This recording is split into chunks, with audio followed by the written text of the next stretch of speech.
पाइकमान श्री श्री नृसिंहनाथ मंदिर में आरंभ है विश्व प्रसिद्ध बैशाख मेला महोत्सव।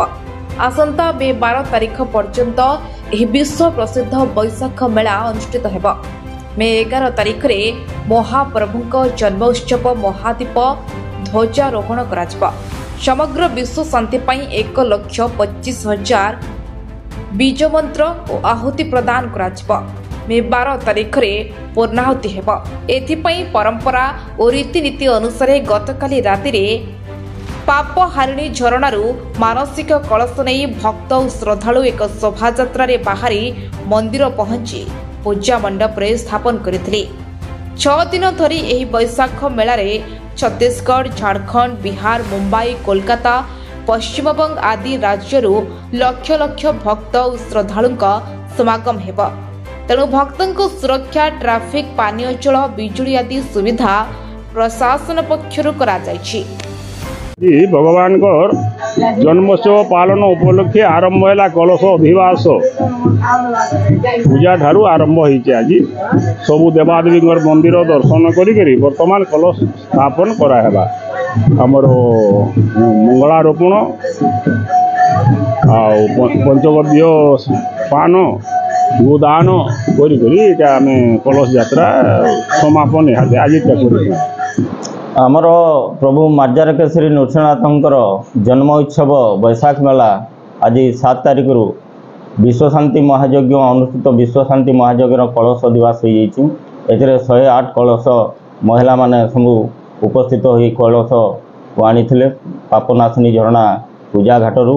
एथिरे आमर 11 जन व्यापक ब्राह्मण अच्छा या सहित से आम ये वर्ष जमती बैशाख मेला रे अन्य वर्ष अपेक्षा वर्ष बहुत जनसाधारण भक्त मान समागम हबार आशंका रही।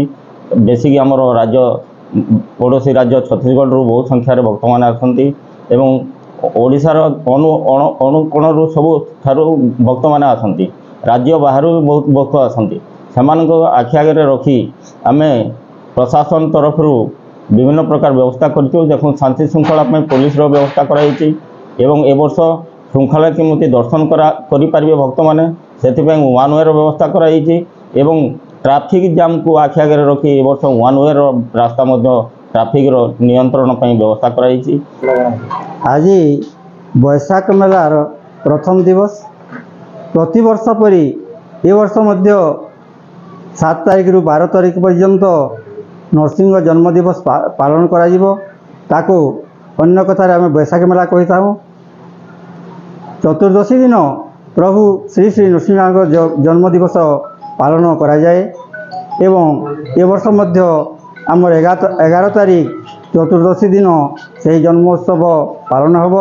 तार पूर्वर आज कलश दिवस आरंभ होइछि। काल ठारू आमर विश्व शांति महायज्ञ एवं जपयज्ञ आरंभ होब। समस्त देवादेवी को निमंत्रण कलापर आमर यज्ञ आरंभ हो पूर्णमी दिन तार पूर्णाहुति होब। Bargarh Pradeep Mahanti report, metro TV Odisha.